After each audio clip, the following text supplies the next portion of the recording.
All right, folks, it is a red letter date here at the Casa.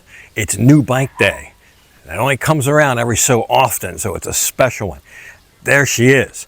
There's a couple things, two things I want to do real briefly before we take the veil off of the new bike, though. I had to get rid of one of the bikes. The Kawasaki's gone, so that's been sold.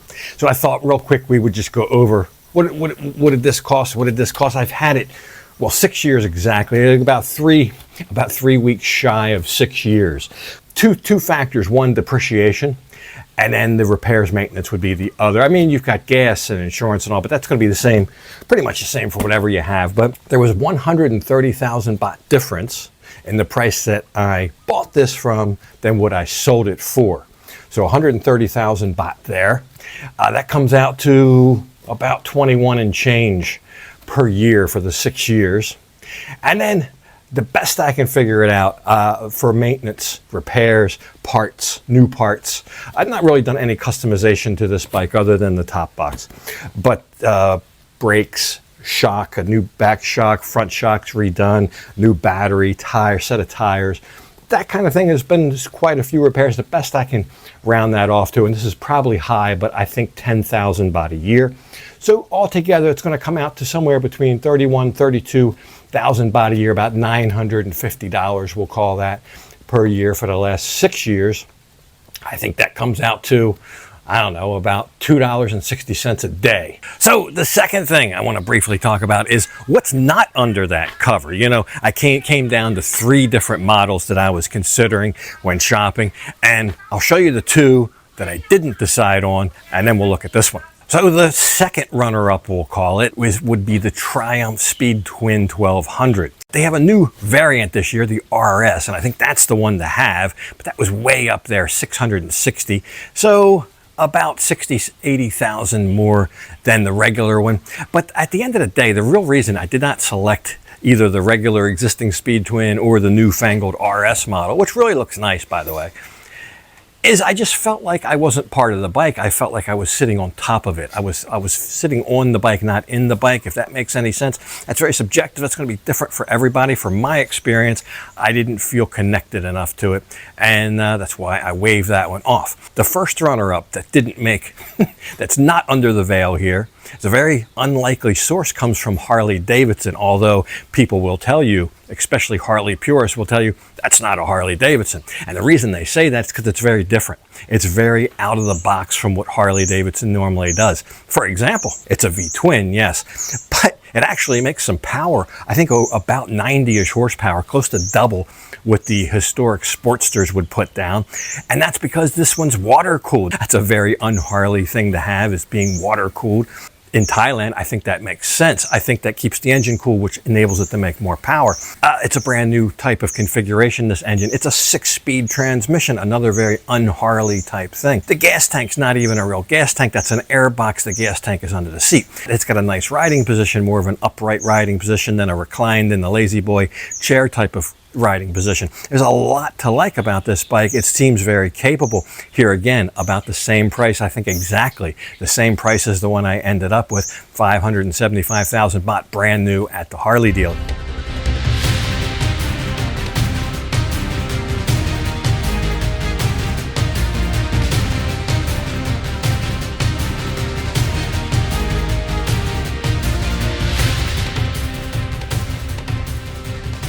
So there you go. The CB1300 SF. SF means Super 4, the Super 4. This dates back all the way to 1992. I was looking for a retro modern classic, and you don't know how many comparisons I watch for retro modern classic bikes that don't even include this, because I guess they don't consider a bike from the early 90s a classic, but I do. I tell you, you can kind of encapsulate the entire retro modern classic thing in a lot of different parts of this bike, but one in particular, just the headlight, because it's a round chrome trimmed headlight, which you would find on a early 90s or mid 90s naked bike, very reminiscent of that. But turn it on and it's all LED low beam, LED high beam, and it's that modern feature. So it has a retro or kind of more historic form factor, but the function is modern. So why did this bike end up under the cover and the other ones didn't. I kind of went over a little bit why the other ones didn't, but I'll tell you why this one did. In the mid-90s, I went out, I bought a brand new CB750, a Honda CB750. It was all black. It had 4 cylinders, 4 carburetors, 2 exhausts, and I had a lot of fun on that bike. It was probably my favorite bike that I ever owned. There was only one problem with it that I would constantly nag me, and that's the fact that it was air cooled or oil cooled. There was a small oil cooler right up front, and it ran hot. It was a hot runner, and I always said if that was water cooled instead of oil cooled, that would make all the difference in the world. Well, lo and behold, this girl back here is water cooled. So another modern type take on an older retro bike. Now, somehow, I suspect I know how they've done this, because a lot of those retro features carry over into the architecture, the key architecture, even into the motor, which I'll go over in a minute. But the thing is, when I turn this key on and then I hit the start button, the cadence, the sounds that it makes when the starter engages, the sound the starter makes, the sound that it makes when the cylinders fire, and then the purr of the motor and the exhaust, all of that is imprinted in my brain from my Honda 750, CB750, and it's identical on this. It triggers that fun is coming. When I push that button and I hear the sound, the starter engage and the engine, that has over the years been imprinted, and now that means to me fun is coming. It's like a promissory note that fun will be coming soon. So that's the real reason this ended up under the cover here and on my driveway instead of one of the other ones.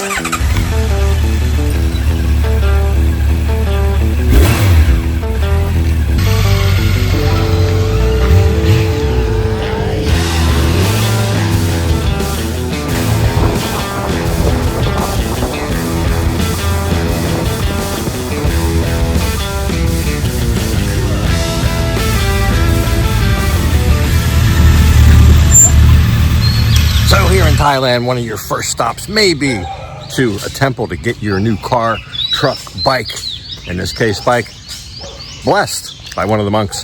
It's a little bit of a tradition. If you have a Thai significant other, they may demand it. It's just an easy way to keep the peace. You give them a couple $100 baht, they splash some water on it, do their little thing, and it's done. It takes like 5 minutes. It's not a big deal. In my experience, better just to get that done than to fight it. You got to choose your battles. Anyway, we'll see. We're looking for, it's only like early in the morning. You have to do this early in the morning, by the way. You can't turn up at 3 in the afternoon to do it. That's not when it's done. Things like this are done 7, 8 o'clock, 9 o'clock in the morning.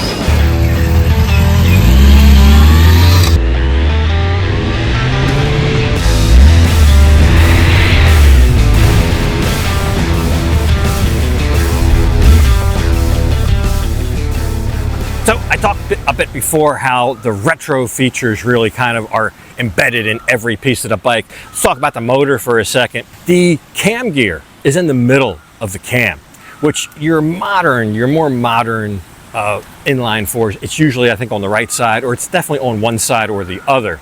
Meaning you've got one side of the engine that looks different from the other side of the engine because they're desperately trying to hide a cam gear and in most cases a chain in there.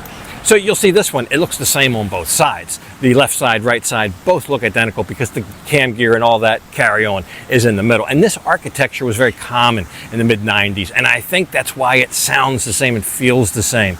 This is what I would call actually a gentleman's four-cylinder. A couple reasons for that. It's just not your typical high revving, wait until 6,000 RPMs for the power to kick in type four-cylinder. It's just not. From 1,500 RPM in any gear, it pulls like a racehorse.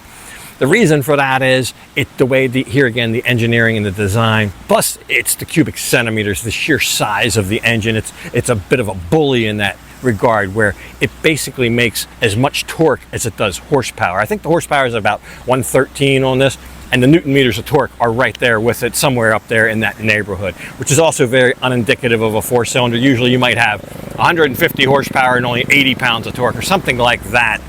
The compression ratio on this is under 10. I think it's 9.6. So it's a low pressurized four-cylinder. The red line is I think at 85, but that's fine because it makes all its power at 75. So it's I think will last longer. You don't have to rev the you-know-what out of it to get any power. I mean, this thing's happy to cruise 3,000 and 4,000 RPM and have roll-on power the likes of what you've never seen. I think the YouTube top speed hooligans that have tested this bike all agree it's somewhere around 242 kph top speed or 150 miles per hour. Now, I believe, and maybe somebody can confirm this, but I think these were used as police bikes in Japan, the CB1300. Maybe not now, maybe that was in sometime in their heritage.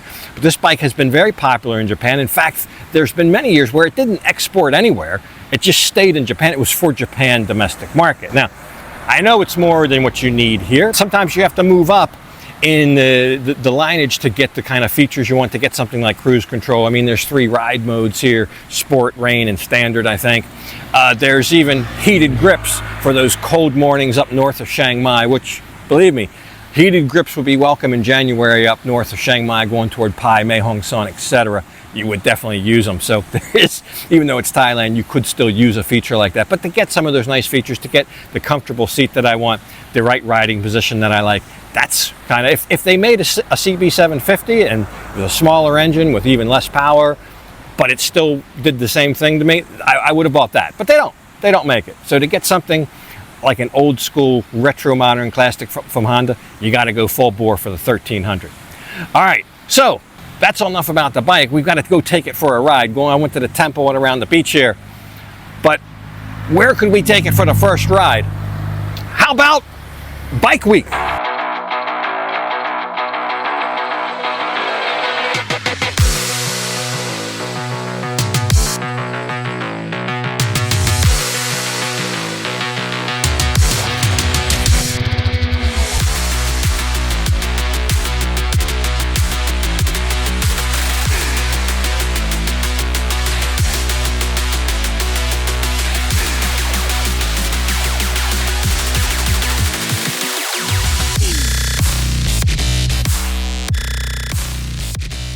So we made it up. We made it up to Bike Week. It's very hot today. It's getting hot. Hot season is coming around very, very quickly. Anyway, it was a good ride up here. It was a very, very uneventful ride. 95 to 100 kph, 2,900 RPMs, then 8,500 red line. That's really good cruising. Anyway, we will take a look around. We'll get something to eat here. We've got a hotel booked back here in the hinter regions, I guess, of Huai, something like that, so we don't have to go all the way into Pattaya. And we'll probably just stay here a little while now, and then we'll be back this evening for all the festivities. So, I found this little store called Dank. Apparently the guy, American guy from Florida, he's got a location on Cozy Beach, up in Cozy Beach. We'll try his cheesesteak. He's got cheesesteak, he's got tacos. Lon went to get some Thai food, and he made us this nice little table set up here. I'm wearing my newly acquired Thunderbike shirt. Thunderbike is the one that gave me a deal on the new bike. While we wait here, I'll go over what the deal was and everything about how that all came to be. So, right, just north of Bangkok, in the north suburbs of Bangkok, is Thunderbike. Not as far up as Nonthaburi, but almost to Nonthaburi. And we've been here before. I did a whole video here a couple months ago, and I've been following them on social media and checking up on their inventory. They buy and sell a lot of bikes. From the last time I was here, it's almost a whole different lineup. But anyway, they did get this guy in, and I happened to notice that. Now, just to give you a frame of reference, brand new, this is 575,000 baht at the Honda dealership. But they had this one that's only 2 years old, or that somebody apparently traded in or sold to them, for $399.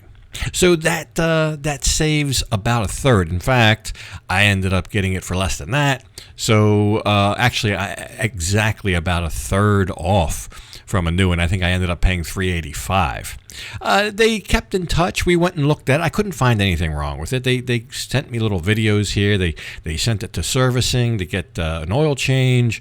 Here they are loading it up. They took this video. I didn't. And then here they are arriving at the house. So the whole process was pretty seamless. And we go out a lot and we deal with a lot of different people. Lon said the lady there at Thunderbike was just top notch, head and shoulders above most of the other salespeople that we've dealt with. So don't hesitate to go. They like to take a picture of you with your new ride there. They gave us a couple t-shirts and even a big golf umbrella. So I think my cheesesteak is about done here at Bike Week. We will sit down and enjoy that. Lon found some chicken there. So anyway, hope you enjoyed the episode. That's the whole story about the new bike. Something else next time. But for this one, I got to go ahead and leave it off right here. And as usual, I'll thank you for watching. And until next time, bye for now.